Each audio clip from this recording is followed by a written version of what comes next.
Szolcetyju z lejem swaczyną.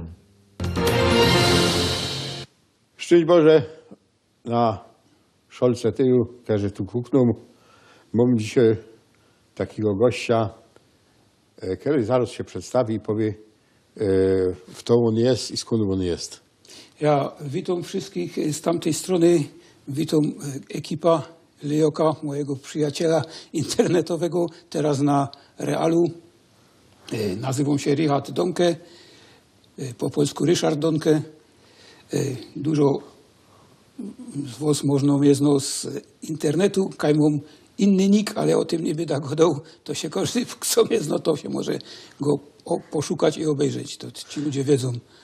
No ale jest, dobra, Richard, bo wiesz, na Śląsku to jest Richard, ja na Śląsku jest Leo, w papierach mam Leon napisane, ale wiesz, fater chciał mieć Leoka, a nie Leona, nie? No, ale były takie czasy w latach 50., że musiał być Leon, nie?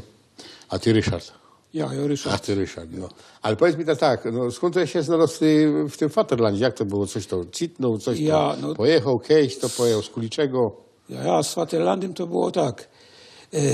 Ja się urodził w familii śląskiej. Kaj układy były takie. Moja matka była Ślązoczka z Rajchu. Mieszkała w Martinau, co się teraz nazywa Rokitnica. Tam się też urodziła. A mój fater się urodził w Poznaniu. A jego fater, mój opa, był pruskim obywatelem w czasach, kiedy Poznań należał do Prus. Walczył też w I wojnie światowej. Mam nawet bildy na Facebooku z nim i w domu jeszcze więcej innych. No i jak się ta Polska tam wreszcie o ten Poznań upomniała, to się tak tam dobrze zrobiło, że mój upas stał się bezrobotny i pitnął na Śląsk, na ta polską część tego Śląska, do Brzozowic. Brzozowice Kamień się to bezmaź nazywało. Jest coś takiego, nie? Sam niedaleko, kaś za Bytomiem. Kaś to jest ta strona na Dąbrówkę Wielką, tam kaś ta 8 kiedyś jeździła. Nie? I w tamtym kierunku kaś to jest. No i wyrobił się kenkarta do Rajchu i łaził do roboty do Rajchu, nie? A jak już mu dobrze szło i miał trochę pieniędzy i lokum, to ściągnął ta cała swoja rodzina, baba z dziećmi. No i tak się stał Ślązokiem, nie? Poznaniok. I jak przyszli Niemcy, no to mojego fatra zabrali do Wehrmachtu, nie? Miał 17 lat wtedy. No i tu muszę zrobić krótko dygresja, nie? Takie małe zapożyczenie z polskiego. Fater jako żołnierz Wehrmachtu był w różnych ciepłych krajach, Italii, Francji i Kajsztamino. A to był w AK. Co? W AK był. Ja nie w tym... Nie, to nie Afrika Korps. On się przed Afrika Korps, rozumiesz, uratował tym, że go wzięli do niewoli, bo jakoś tam były perspektywy, że ich chyba wyślą do północnej Afryki i na szczęście go wzięli Amerykanie do niewoli. No i po tym, jak to każdy Ślązok, czy ze Ślązaczony Poznaniok w tym wypadku, zgłosił się do Andersa, nie? I przyszł nazad sam do Andersa, z Andersa nazad do Bytomia, bo tu jego familia mieszkała w międzyczasie. No i poszł na bana robić. To robię, ale wielkie skróty, bo ja by o tym mógł sprawiać godzinami, nie? No, poszł na banka robić, tramwajami jeździł i poznał ta moja matka, nie? Kierował w międzyczasie z siłą spolszczoną Niemka też znalazła tam robota. No i tam się poznali. Za 2 lata przyszedł on na świat. No i także rósł w familii, która politycznie nie istniała, rozumiesz? Bo jak ja oglądał zdjęcia mojego fatra w albumie, to tam widział wojoka młodego z Wehrmachtu i potem trochę starszego, a potem wojoka w polskim mundurze, nie? A fater, rozumiesz, czytał Trybuna Robotniczo inne Zeitungi, po niemiecku miał selbstverständlich bardzo dobrze. Czytał też niemieckie książki i prasa, jak kaś mu się udało coś zdobyć, ale nic nie gadał o polityce. Żadnego dziennika nie komentował, żadnych wiadomości, nic. A matka też była cicho, nie? I mało sprawiała o swojej przeszłości. Ale wiedział, że ja jest z pochodzenia Niemiec. Bo i ze strony ojca bo te poznanioki, rozumiesz, to znaczy się moja rodzina ze strony po mieczu, jak się dogodą, to są potomkowie osadników niemieckich, których Prusoki wysyłali do tej Wielkopolski, żeby to tam germanizować. Nie? To byli wymustrowane wojoki w XIX wieku po tych różnych wojnach, no a te się zaś pożenili, rozumiesz, z Wielkopolankami, spolszczyli się, ale nazwisko zostało, nie? Bo moje nazwisko pisze się nie tak jak teraz D-O-N-K-E i no tam jeszcze było Hanieme, ale komuniści to zlikwidowali, nie? Chociaż jeszcze... No dobra, familio Ja. Gryfno, to jest tego. Ale powiedz, czemuś ty pojechał do Reichu? Ty Do Reichu, czemuś pojechał? słuchaj. Hej, z Kuliczego? Z Kulitego, powiem ci szczerze, No. że nie lubię jak rządzą mną głupki. Hopy. Ja? Bo popatrzcie, jak przyszedł stan wojenny i ja był tutaj prawowitym obywatelem, nie? Ale Ślązokiem. Zawsze ja się nigdy z tej śląskości nie wypierał. Jak się mnie ktoś pytał, kimś ty jest, to ja nigdy nie godę, że jest Niemiec, ani że jest Polok, ani że jest Ślązok, nie? No, co się wiadomo Polakom nie podobało, a teraz w Niemczech, jak ja Niemcowi powiem, że jest Oberschlesier, to on z tym nie ma problemu, nie? No nie, no to nawet żeś bardziej wzocen, jakbyś padł, że jest Niemiec. Bo oni tam bardziej szanują tych, co wiedzą, jak się urodzili, jak ich korzenie są, nie?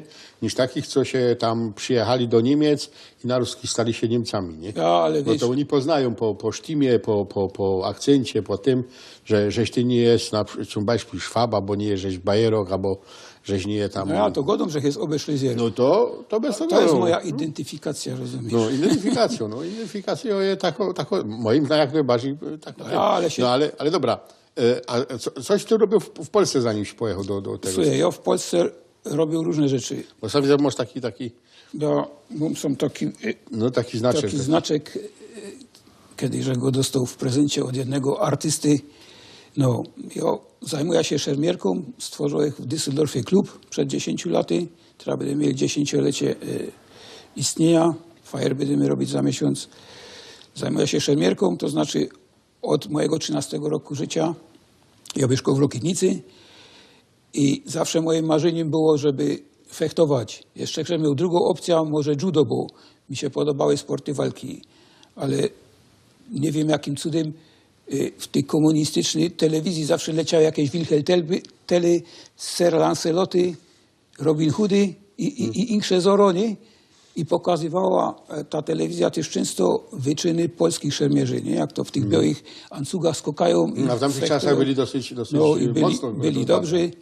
No i tak jakoś się złożyło, że jak ja chodził do szkoły 28 w Zabrzu w Rokitnicy, to tam chłopcy się zapisali na biegi przełajowe. To organizował AZS Rokitnica, nie? I jak oni tam już potem do tej sekcji ci lepsi się dostali, do tej lekkoatletycznej, to powiedzieli, ty sam tyle o sprawę, że chciałeś trenować szermierka, a tam widzieli my szermierzy, tam fechtują. No to ja też zalo tam poleciał, nie? I także, że się stał szermierzem. A teraz trenerem szermierzy. No a teraz jest trenerem szermierzy, No ale widzisz, ja mam wzorce to ucia, że pojechałeś do Niemiec, jakoś że się tam ustawił, żyjesz, robisz, zarobisz i nie udało, że już po naszemu nie poradzisz. Bo wiem, nie wszystkie, ale mam takich bekantnych, które pojechali, są 3 lata w Niemczech albo 5 lat w Niemczech i po Śląsku już nie poradzą. Słuchaj, no, ja ci coś powiem na ten temat. Ja się staram zawsze być sobą. Ja mieszkam w Niemczech, jak ja wlezę do domu, to jest na Śląsku. Ja i do psa muszę go dać po niemiecku, bo go mam z Tierheimu, a on już był stary.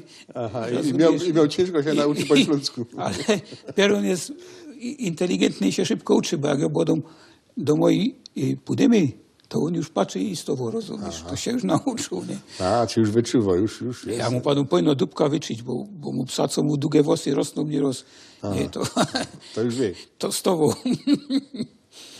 No, widzisz, tak? Słuchaj, ja się staram być autentyczny.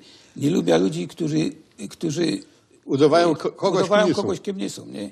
Ja ci powiem, ja trenuję szermierka, robię to, do czego się nadową, rozumiesz, czyli mam jakoś żyłka w sobie pedagogiczną też, zajmuję się chętnie psychologią, A zaczynał ich, rozumiesz, jako dziecko robotnika, skończył szkołę zawodową w Zabrzu, rozumiesz, w klasie tokarza. Ale jakże poszedł do fabryki, chłopie, i stanął tu w Mikulczycach przy maszynie w zakłady mechaniczne Łabędy i miał ich na takiej wielkiej tokarce, co jest stąd do tej ściany, robić takie małe śrubki po 1000 sztuk na dzień, to mnie tam ora brała, rozumiesz, to ja go do mnie, to nie może być mój cel, chłopie. No ja też, że jest obróbka skławaniem i wiem, że jedyne, czego bych nie poradził robić, to całki dzień takie same szajby, albo takie same gwinty, albo takie same uterki i durć w kółko jedno i to samo, mnie by to brało, nie? By to było gorsza katorga, nie? Nie, ja muszę mieć taką robotę, no to tak jak, żeby ona się miniła, żeby ona była co chwilka inksza, nie? No bez to, że potem robią za hydraulika, bo tam każda łazienka, każdy ten były insze problemy, inaczej to szło, ta ruła w lewo, w prawo i to w ciągu dnia 4-5 razy się zmieniało, nie? A przy takiej drejbance, no to już 108 godzin. Stoisz, chłopie, i tam umiesz usnąć i jeszcze a to życie już- stracić, chłopie, życie bo stracić. się padniesz na ten wałek, chłopie, to cię wciągnie, przeciepnie. I no kupa mięsa z siebie zostanie. No to fajnie, że mi się udało trafić człowieka, co ma taki byrów wyuczonych jak ja, ale co też ma podobny charakter, że nie poradzi być dusz jednaki, że poradzi się zmieniać. No chciałbym, żebyście w tym necie też oglądali jak najwięcej, bo tam masz ciekawe wpisy, ciekawe rzeczy. Także dzisiaj byśmy chyba już powiedzieli wszystko, co my chcieli. I to ja oglądam wam z pomboczkiem. Ja żegnam się z wami i będziemy wszyscy online. A kto się chce ze mną spotkać w realu, to na prywat pisać na Messengerze, nie? Ja. To się, albo przez Leoka może kontakt do mnie. No jak się trafi, nie? Bo to jest jeszcze, trzeba się trafić, bo to wiecie, on tu ino na Byzuku, nie? Ja tu przyjechał Na w Byzuk. sobotę, jadę na To jeszcze raz. Do juzaś. Na dzisiaj to by było już tyle. Zacnie zaproszę do oglądania zaś.